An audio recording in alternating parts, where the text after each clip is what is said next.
Bonjour et bienvenue sur Histoire d'un crime. Avant de commencer, je vous invite à vous abonner, à partager et à commenter. Merci et rentrons dans le vif du sujet de notre affaire. Notre histoire d'aujourd'hui nous emmène dans l'Iowa, aux États-Unis. Nous y rencontrons notre protagoniste, Michelle Ann Davis, née le 15 décembre 1966 dans ce même État. Elle a partagé sa vie avec Randy Davis, avec qui elle a eu 3 enfants.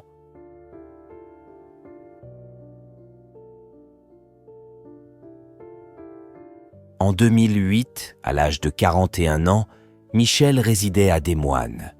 Elle se tenait à l'aube d'un nouveau chapitre de sa vie, les papiers de son divorce étant sur le point d'être finalisés par le tribunal. Impatiente d'embrasser cette nouvelle existence, elle a aménagé dans un nouveau appartement et avait obtenu une ordonnance restrictive à l'encontre de son mari, Randy Davis. Les années précédant le divorce avaient été marquées par des tensions familiales. Michelle était connue comme une personne amicale et dynamique, passionnée par l'aventure et les motos. Elle occupait le poste de secrétaire dans une entreprise de transport routier où elle était respectée et faisait preuve d'autorité. Le jeudi 11 septembre 2008, Michelle était au travail. Ce jour-là, Michelle était de bonne humeur et a quitté le travail vers 16h30, ayant terminé toutes ses tâches. Peu de temps après, le 911 a reçu des appels de témoins signalant un accident sur l'Interstate 235.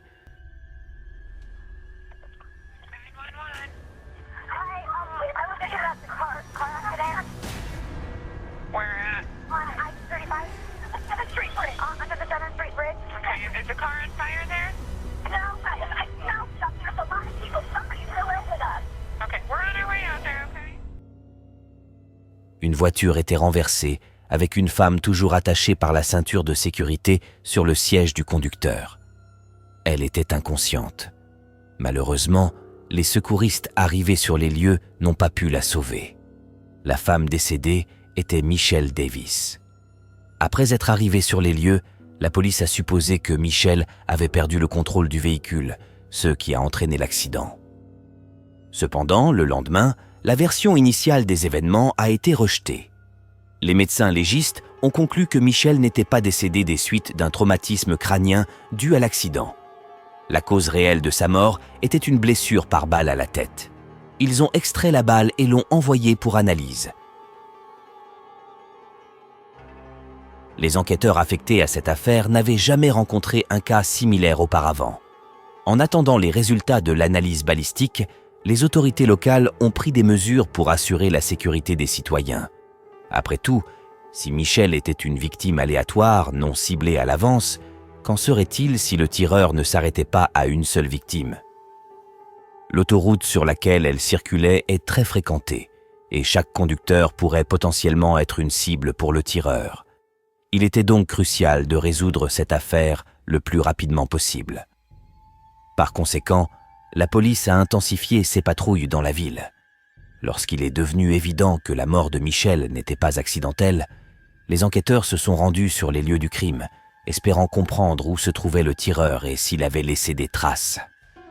Cependant, cela n'a pas donné de résultat.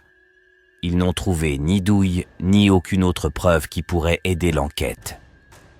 De plus, comme la police supposait initialement que Michelle était la victime d'un accident de voiture, les services de circulation ont nettoyé les lieux.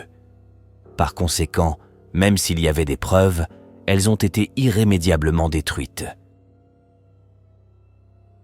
Malgré tout, les détectives n'ont pas perdu espoir et espéraient obtenir des réponses en examinant les enregistrements des caméras de circulation. Ayant à leur disposition ces enregistrements, les enquêteurs ont immédiatement commencé à les étudier. D'abord, ils devaient trouver l'enregistrement de la caméra la plus proche de la scène du crime et le rembobiner jusqu'au moment où les gens ont commencé à appeler le 911. Une demi-heure plus tard, les enquêteurs ont trouvé ce qu'ils cherchaient. La vidéo montrait la voiture de Michelle renversée. Malheureusement, la qualité des images de la vidéo était médiocre, ressemblant davantage à un diaporama d'images distinctes. Par conséquent, les enquêteurs n'avaient que quelques images à leur disposition, aucune d'elles ne montrant ce qui avait conduit au renversement de la voiture de Michel. Leur seule option était de continuer à examiner les enregistrements restants des caméras et de rechercher d'éventuels témoins. Pendant ce temps, l'équipe de police poursuivait l'examen des enregistrements des autres caméras de circulation. L'enquêteur principal s'est rendu chez la famille de Michel pour les informer que sa mort n'était pas un accident, comme on l'avait supposé initialement. La mère de Michel, Patty, était décédée bien avant elle. Son père, Michael Lee Costner, faisait face à la perte de sa deuxième fille.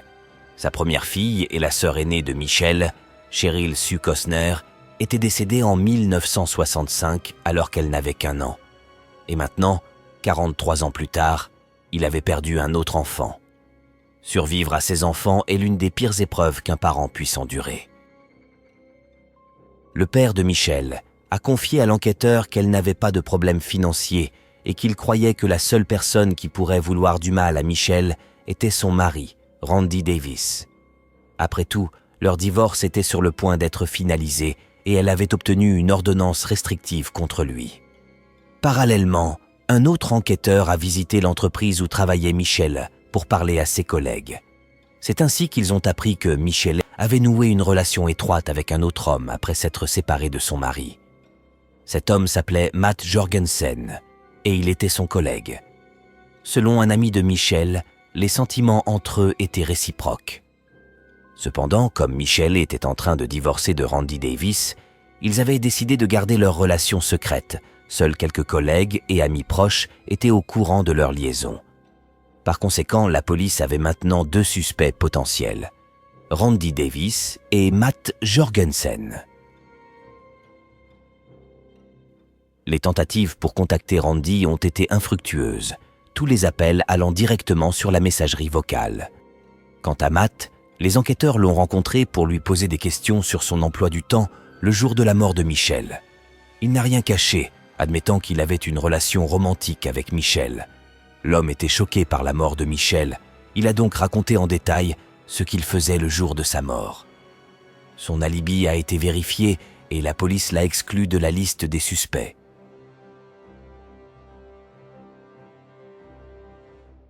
Lorsque les résultats de l'examen balistique sont arrivés, il est devenu évident que l'arme du crime était un fusil de calibre 22. Les experts ont conclu qu'il s'agissait d'un tir à courte portée. De plus, comme tout s'est passé alors qu'elle conduisait sur l'autoroute, la police pensait que le tireur était très probablement dans une autre voiture qui roulait à côté de celle de Michel. Alors que l'enquête progressait, la police a reçu un appel de la compagnie d'assurance indiquant que le frère de Michel, Todd, réclamait le paiement de son assurance vie. Cela a soulevé une question troublante. Todd aurait-il pu ôter la vie de sa sœur pour obtenir cet argent? Un enquêteur s'est rendu chez lui pour l'interroger. Lorsque Todd a réalisé qu'il était considéré comme un suspect, il a raconté en détail ses activités le jour de la mort de sa sœur. Il a expliqué que leur famille traversait des difficultés financières et qu'il ne pouvait pas organiser des funérailles décentes pour Michel. Il avait donc contacté la compagnie d'assurance dans l'espoir d'obtenir l'argent nécessaire pour les funérailles de sa sœur. Après vérification de l'alibi de Todd, la police a conclu qu'il n'était pas responsable de la mort de Michel. Cependant, Todd a fourni à la police des informations qui ont permis d'identifier un autre suspect, le beau-fils de Michel, Josh. Lorsque Michel a épousé Randy, il avait déjà un fils d'un précédent mariage. Au moment de la mort de Michel, Josh était déjà adulte. Ancien marine, il était rentré chez lui peu de temps avant la mort tragique de Michel. Sachant manier les armes, il est devenu l'un des suspects. La police a commencé à enquêter pour savoir si Josh avait des motifs pour commettre ce crime. Pendant ce temps, la police a reçu un autre indice. Une femme a signalé qu'elle avait vu un pick-up rouge, probablement un Ford, dont le conducteur se comportait de manière étrange sur l'autoroute, le même jour et à la même heure où la voiture de Michel s'est renversée. Elle a décrit le conducteur comme un homme blanc adulte portant une casquette de baseball. Red Ford truck that was serving in and out of cars. Describe that truck to me. It was a Ford F-150 red, like a bright cherry apple red. we were in the fast lane and he was in the middle lane and he passed us and then got over into the slow lane behind another car. Looked like he almost hit them and then swerved back over and took off again. Do you remember if anybody was in that car? I believe just one male was driving. A white guy wearing a baseball cap. Cette nouvelle information semblait importante, alors les enquêteurs se sont à nouveau tournés vers les images des caméras de circulation, mais cette fois, ils se sont concentrés sur la recherche d'un éventuel pick-up rouge à proximité. Et la femme avait raison. Les images montraient un pick-up rouge suivant Michel dès sa sortie du travail. Cependant, la qualité des images a empêché la police de voir le visage du conducteur et les plaques d'immatriculation du pick-up rouge. Après avoir examiné les enregistrements d'autres caméras, les enquêteurs ont conclu que le pick-up rouge suivait le même itinéraire que Michel, imitant chacun de ses mouvements. De plus, lorsque Michel approchait du lieu de sa mort, le pick-up était très proche derrière elle. Cette information suggérait que le coup fatal avait été tiré depuis le véhicule en mouvement. Les enquêteurs ont découvert sans tarder que Randy Davis, le mari de Michel, était propriétaire d'un pick-up rouge. Ils se sont précipités à son domicile. Randy n'était pas présent, mais son fils Josh était là. En tant qu'ancien marine, Josh avait une connaissance approfondie des armes et pouvait avoir accès au véhicule de son père. Josh a révélé que le jour du décès de Michel, lui et sa sœur étaient allés faire du shopping, puis il était rentré à la maison et avait passé la soirée à regarder la télévision. Également, il a indiqué que son père était rentré à la maison vers 17h30 ce jour-là. L'histoire de Josh ne semblait pas convaincante. De plus, cette conversation a révélé qu'il pourrait avoir un mobile pour commettre le crime. Josh était très mécontent que sa belle-mère décide de prendre une partie de son héritage lors du processus de divorce avec son père. Cependant, ce n'étaient que des suppositions sans preuve matérielle. Et sans preuve, il n'y a pas d'arrestation ni d'accusation. Alors que la famille de Michel préparait les funérailles, la police cherchait de nouveaux indices. Ils ont commencé à visiter tous les magasins et stations-service le long de l'itinéraire entre son lieu de travail et l'endroit où elle est décédée, dans l'espoir de trouver des images de surveillance supplémentaires. À quelques kilomètres de l'entreprise de transport où elle travaillait, il y avait un magasin où la police a trouvé d'autres images cruciales pour l'enquête. Bien que la caméra de surveillance était à l'intérieur du magasin, elle a quand même capturé une partie du parking. Le 11 septembre 2008, le jour du décès de Michel, un pick-up rouge a conduit jusqu'au magasin et s'est garé à l'entrée vers 16h. La police savait que le pick-up appartenait à Randy Davis, mais comme son fils Josh y avait également accès, il devait découvrir qui le conduisait ce jour-là. Les images montraient le conducteur sortant de la voiture et entrant dans le magasin. Cependant, en raison de la mauvaise qualité de la vidéo, les enquêteurs n'ont pas pu déterminer s'il s'agissait de Josh ou de son père Randy.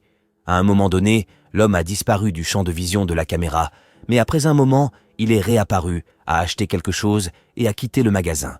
Puis il est monté dans sa voiture et a conduit. Tout cela s'est passé à 16h, alors que Michel quittait le travail à 16h30. La police a continué à analyser les images et a constaté que pendant les 30 minutes suivantes, le pick-up est revenu au magasin plusieurs fois. Cependant, le conducteur n'est pas sorti de la voiture, mais a fait demi-tour et est reparti. La dernière fois que le pick-up est apparu près du magasin, c'était lorsque Michel quittait le travail. Incapable d'identifier le suspect, la police a tenté à nouveau de contacter Randy. Finalement, il a répondu et s'est présenté au poste de police. Les enquêteurs lui ont expliqué ses droits, précisant qu'il n'était pas en état d'arrestation. Ils lui ont demandé ce qu'il faisait le 11 septembre. Il a répondu qu'il travaillait comme charpentier ce jour-là. De plus, Randy a mentionné qu'il traversait un processus de divorce difficile avec Michel. Après tout, ils étaient mariés depuis 17 ans. Lorsqu'on lui a demandé quand il était rentré à la maison, Randy a hésité, mais a finalement dit qu'il était rentré à 15h45. Cela contredisait les images de surveillance et ne correspondait pas au témoignage de Josh qui avait dit que son père était rentré à la maison vers 17h30. Randy a affirmé qu'il n'avait pas quitté la maison après 15h45. Il a déclaré qu'il était seul à la maison, mais que son fils Josh est arrivé plus tard et qu'ils ont préparé le dîner ensemble. Cette information contredisait à nouveau le témoignage de Josh, qui avait dit aux enquêteurs qu'il était déjà à la maison lorsque son père est arrivé. Les alibis du père et du fils dépendaient l'un de l'autre, et après avoir parlé avec Randy, les enquêteurs ont réalisé que l'un d'eux mentait. Pour tester la réaction de Randy, les enquêteurs lui ont révélé que Michelle était morte d'une balle, et non des blessures subies lors d'un accident de voiture. Après tout, seuls les membres de la famille de Michelle étaient au courant, car la police n'avait pas divulgué cette information. Turns out it was more than a car accident. Okay? Turns out that she was actually shot,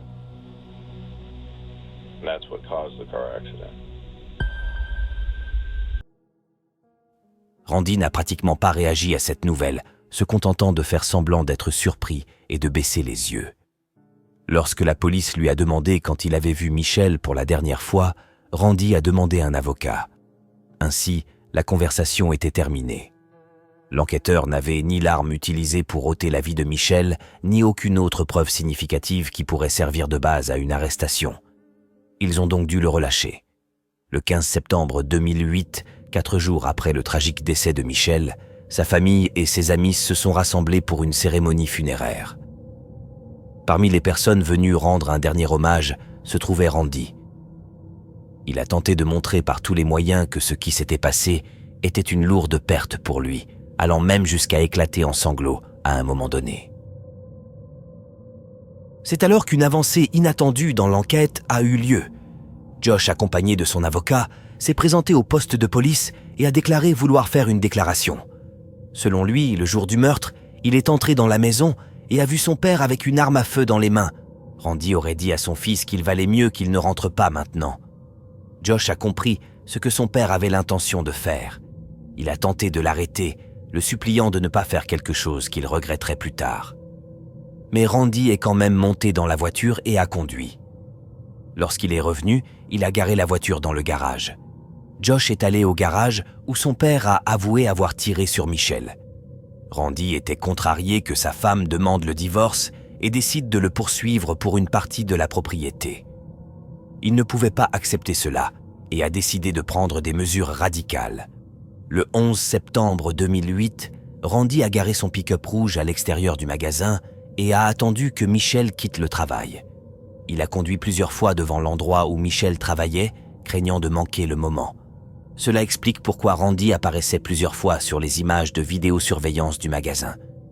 Après que Michelle a quitté le travail, il l'a suivi. Lorsque le moment opportun est arrivé, il a baissé la vitre du côté passager et a tiré. Sur la base du témoignage de Josh, la police a arrêté Randy. Il a été accusé de meurtre au premier degré. Cependant, avant d'aller en procès, Randy a signé un accord, plaidant coupable de privation de vie au deuxième degré en échange d'une peine plus clémente. En 2010, sur cette base, Randy Davis, âgé de 53 ans, a été condamné à 50 ans de prison. Son plaidoyer de culpabilité signifie qu'il n'y aura pas de procès. Le frère de Michelle, Todd Costner, a déclaré que Randy avait détruit leur famille. « J'aimais Randy. Il faisait partie de ma famille depuis 17 ans. Je tenais à lui », a-t-il déclaré. Mes chers amis, nous voici arrivés à la conclusion de notre récit. J'aimerais connaître vos pensées sur cette affaire. N'hésitez pas à partager vos réflexions en commentaire. Et pour d'autres histoires captivantes de crimes réels, n'oubliez pas d'aimer, de partager et de vous abonner à ma chaîne.